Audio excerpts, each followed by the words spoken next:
Are you ready for the most dreaded question of the year? What do you want for Christmas? If you're unsure at all, I have put together a list of my top tools for knitting that I would recommend that I have acquired through 12 years of knitting. So if you're curious what tools are my favorites, this is the video for you.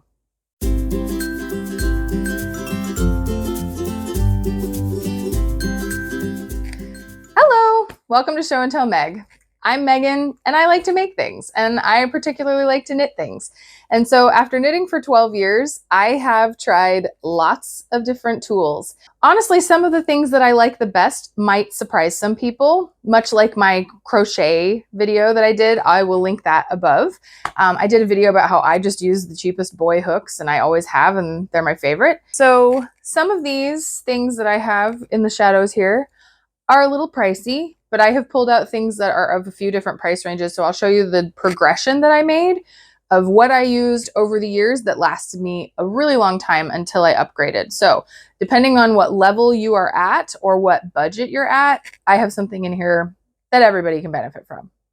So the first thing to really talk about is definitely needles. Knitting needles are one of the easiest things to tell people to get you. And I, did the thing where I would purchase a needle for a project for quite a while. I want to say maybe a year and a half to 2 years. I would pick up needles at thrift stores. I would pick up needles when I saw them on sale or if I had a coupon at a store. And then I would just buy the needle I needed ahead of the project that I knew I wanted to make. Eventually, though, at least for me, that got really old.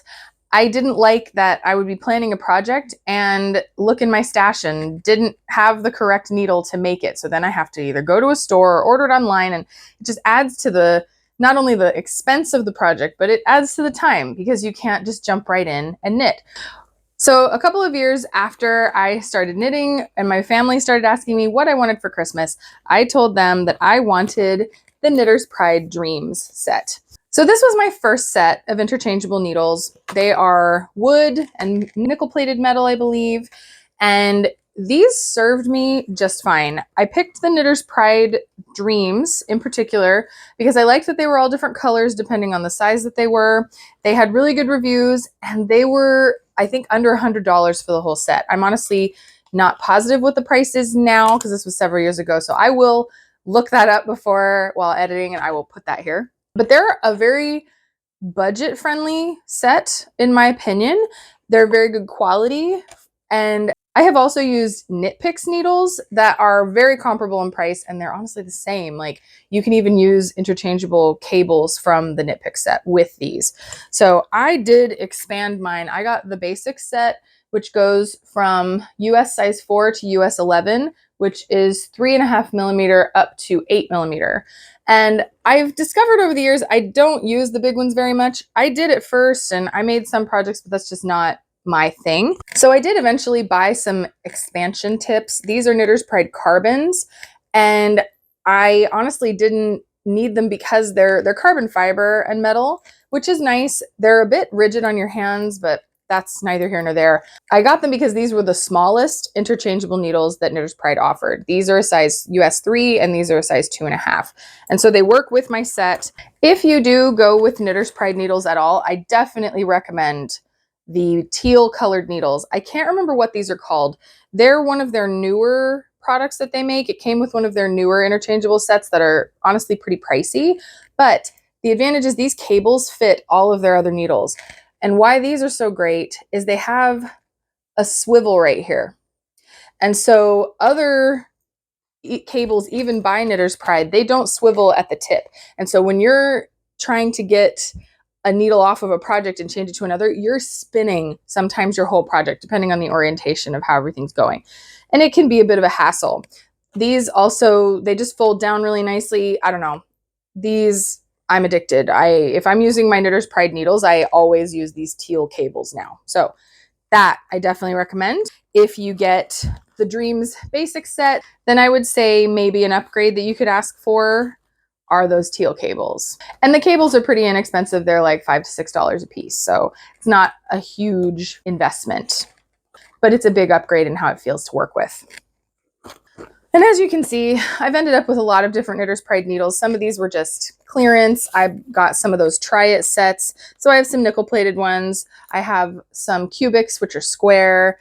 They were okay, but that can be a really nice thing too if you're not sure what type of needles you would like. Knit Picks and Knitter's Pride, I think most needle companies now sell Try It Out sets where it's maybe $20 and it comes with a cable, usually comes with 3 needles. Sometimes they're all the same size, sometimes they're different sizes, but I definitely recommend those. If you've never used interchangeable needles before, it's a really inexpensive way to dip your toes in to see if you even like it. And then once you've decided if you like it, to decide what material feels best in your hands. I have also used Knit Pro acrylic interchangeable needles. This is a much more budget-friendly set. I want to say, I mean, I bought these on major clearance, so they were even more affordable, but this is a perfectly adequate set. It is acrylic needles, so that, you know, depends on if you like the feeling of knitting with acrylic. It isn't my favorite thing, but it's not the end of the world. And this, if you've watched my travel video, which I will link here, traveling while knitting, these are perfect to get through the TSA. I have not had any problems trying to take these on trips with me. They're inexpensive, so if I am required to get rid of one, it's not the end of the world, right? So this is also an excellent set. But last spring, so spring of 2023, a friend of mine who is also a knitter introduced me to ChiaoGoo needles, and I have never looked back. I've occasionally still used my Knitter's Pride needles, but I'll confess, these absolutely took over. These are a much bigger investment. They aren't as expensive as I initially thought because you usually see the full set, right? So this is how ChiaoGoo needles come without that extra one. And you can buy the small set, which is what I have, or the large set, or the whole thing all together. And I knew I don't tend to knit with needles US 9 through 15 very often. So to save money, I figured I would just use my bigger needles in my Knitter's Pride because I did get the extended sizes for that. And I just bought the ChiaoGoo small set. This is ChiaoGoo red lace. They are 5-inch stainless steel needles. And these come US size 2 through 8 in the small set. And that is 95% of what I knit right there. So these have come in extremely handy. The needles are just wonderful to work with. The cables connect like those teal Knitter's Pride ones. They don't come undone. They have a very smooth join. This is stainless steel, so you get the swiftness of metal. It's got a little bit of a matte finish, and so it prevents it from just slipping right off like a nickel-plated needle usually would be. So these also have a really nice point. I don't know if you can even see that, but these are just the slightest bit pointier than my Knitter's Pride needles. And so especially for using fingering weight yarn, if you're one who likes to make socks and sweaters and things like that with fingering weight, particularly if you like to knit lace, these you absolutely will be addicted once you try them, and no other needle will be as nice. So if you have splurge budget, then I definitely recommend the ChiaoGoos. Then this past year, because I've gotten so into sock knitting, I did make another upgrade and I bought the ChiaoGoo DPN sock set. So this set is actually sold as a sock needle set. I had to take my carbons out. These are my other sock needles I had before this. But the cool thing is this all comes in a case. These are all either 5 or 6 inch DPNs. I can't remember, but they come size US 0, 1, 1.5, 2, 2.5, and 3. So any size sock you want to make, you have all your DPNs right there. And these are the wonderful stainless steel style, like the interchangeable needles. So if you are a sock knitter, like I say, I used carbons before this, and they're good too. They hold the sock. They got a little grip on that carbon fiber, but the tips are not as sharp. And these are not so sharp, the ChiaoGoos, but they are sharper than the carbons. And so for things like lace, like I don't know if you can even tell that, but we're gonna try. If you like to knit things like lace and twisted stitches, things that are fiddly in really fine yarn, these are fantastic. And so this set, I want to say, was about $60 for the whole set, but absolutely worth it. I have used nothing but these needles ever since I got them. So if you are a sock knitter, this is another slight splurge. I mean, it's not incredibly expensive, but if someone wants to buy a sock knitter gift, I definitely recommend these. If you are a sock knitter, but you don't want to spend ChiaoGoo budget on your needles, what I used before was Stitchberry, which was kind of a random brand on Amazon. And it's just random bamboo needles. I sewed this case myself, which actually I do have a tutorial on my blog. It's step-by-step how to make your own DPN case. So I'll link that below. It is very old. I've kind of planned on making a video of that eventually, but it has all of the measurements and everything that you need to make your own. You can hang it up. So a DPN case would be a really good thing to make somebody if you are someone who sews. But these are my Stitchberry DPNs, and they're just bamboo. The only time that I came into any problem was with the sock-sized needles. I mean, these are basically toothpicks, so I did break one. So you have to be a little careful with the smaller sizes, but eventually I just upgraded that one. And for all of my other sizes, as you can see, I've upgraded a little bit. Like these are Knitter's Pride Zingers? Is that what they're called? And I got those because that's my most frequently used size for amigurumi. And then I have others, obviously my socks that I use these for. So these are very good too. They are very inexpensive. I think the entire set was $20. So check that out as well if you're just wanting to dip your toes into DPNs and see if you like them. I've honestly had really good luck with these very inexpensive bamboo DPNs. If we're talking further in knitting tools, really all you need is yarn and needles, technically speaking, right? Scissors, darning needles, which I do have a recommendation on that, so I'll say that in a minute. But another thing that kind of levels up your knitting and changes how you knit and how you look at it and what you're able to do with knitting is to get a ball winder and a Swift. I received this one for Christmas probably 10 years ago, something like that. This was just off of Amazon. This is Stanwood Needlecraft. And I don't know how much this is now, but I think it was about $50 when I got it. So it's not the cheapest thing in the world, but it is an expanding umbrella Swift. It is made of wood, so it's very sturdy. This hooks to your table. You can use hanks of yarn. So if you get into higher quality yarns, a lot of them are not wound into a ball already, and you need to make them into a ball so that you're not making a big tangled mess out of your yarn. This enables you to do that very quickly. So it works best with a yarn winder, but at the same time, that's not a requirement. You can sit there and pull it off of this when you are just winding it by hand. You can also use this to help you unravel old sweaters. I have hooked the yarn onto here and then spin it while I have the sweater held with my hand, and it will pull it for you. So this is very handy in keeping things neat and tidy so that you can wind things well. And I definitely recommend the wooden one. We actually had a whole discussion about this. I was on a live feed with Shannon of Shannon Talks Yarn and Sydney of Sweet Pea Sid's Creations.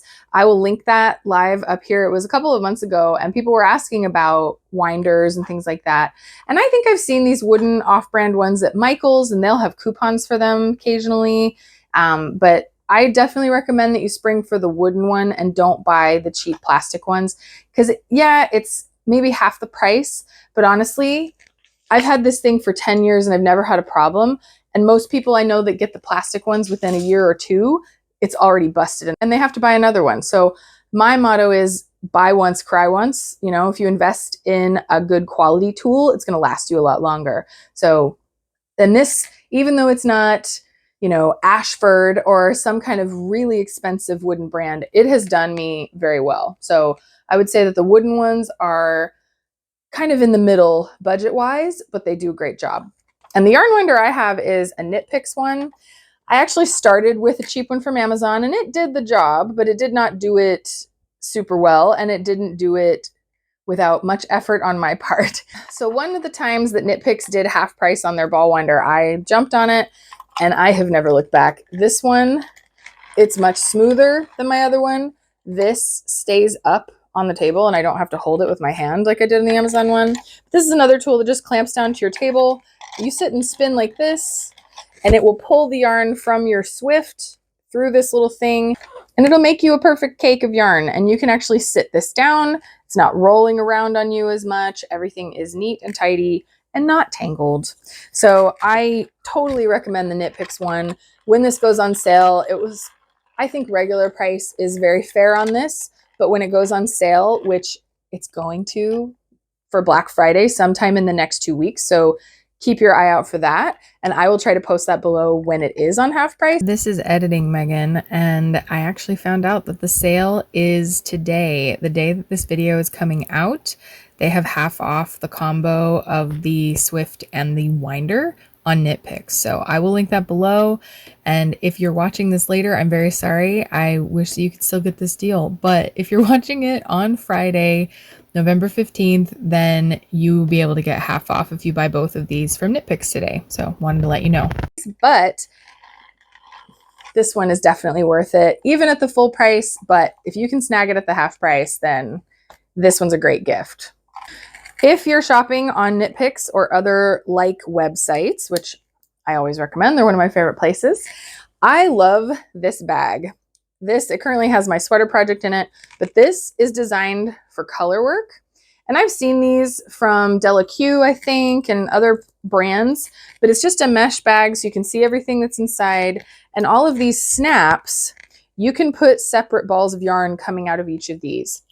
Anytime I have done color work or I'm working with multiple skeins at once, like I am now, I use this bag because it keeps it from the balls getting all twisted on each other, which if you've ever worked with multiples, then you know that that happens all the time if you don't have something that can wrangle them. So this just makes that whole process a lot less of a headache. And these are not very expensive either. I actually think I got this as a free promotion if you spent so much money, and they will probably do that again. Editing Megan again to say that this promotion actually starts today as well. This one begins on November 15th and it goes through November 23rd, and you'll get a free snap bag with a $100 purchase on Knit Picks. So check it out if you want to. For Black Friday in these next couple of weeks. But this is a great bag if you find it, whether it's from Knit Picks or somewhere else. This is one of those gifts that I think most knitters don't realize how handy it could be. So this would be a great gift. And talking about bags, you can use any kind of bag. I made this myself, and this is another that I made a tutorial about on my blog. This is modeled after the old field bag that was all the rage, and I just couldn't stomach spending that much money on a knitting bag, but I made one myself and it's worked out great. So bags don't have to be something super fancy. I have also used like tote bags that came with purchases from different stores and things like that. Anything that's a compact bag that makes it easy to carry your stuff around, that has an opening that you can pull your knitting out of, will work great. So if you find a bag that screams the person that you're purchasing for, if you are watching this for someone else, then get them that, because you can never have too many project bags. Another recommendation I have would be a Notions bag. This is actually a pencil bag, and it has several different compartments. I can keep all of my different knitting accoutrement together. I have my scissors in one part because there's a part that was made for pens. I don't know if you can even see that. I have my scissors and extra crochet hooks and stitch holders in there. I've got random stuff in this big zipper pocket, and then I have kind of like mesh pockets, and in here I have jump drives with my patterns and things like that on them. So this is just really handy to keep everything together.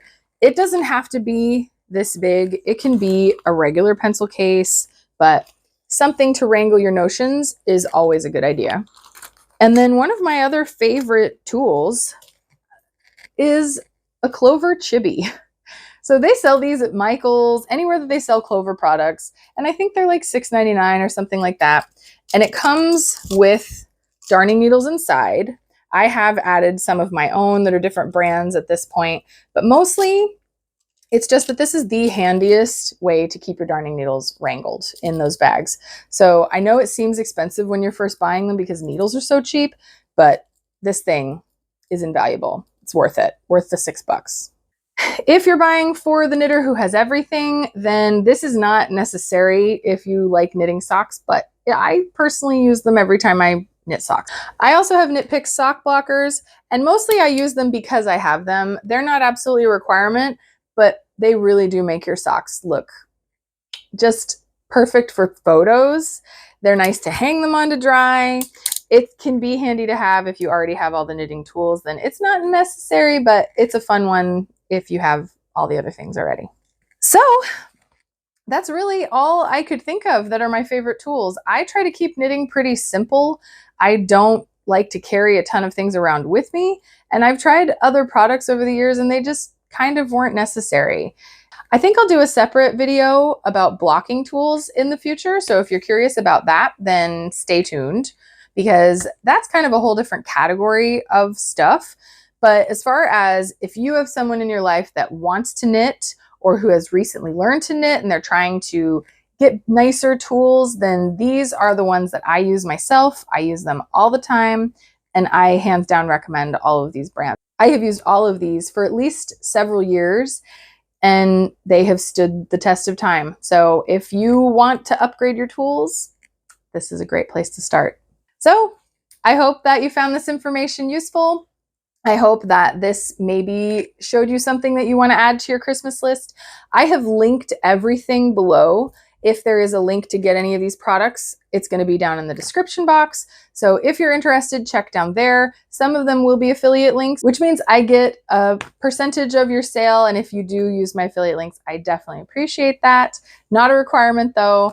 I would use these products whether they were giving me a kickback or not. I bought all of them with my own money or received them as gifts. So if you're interested, check that out below.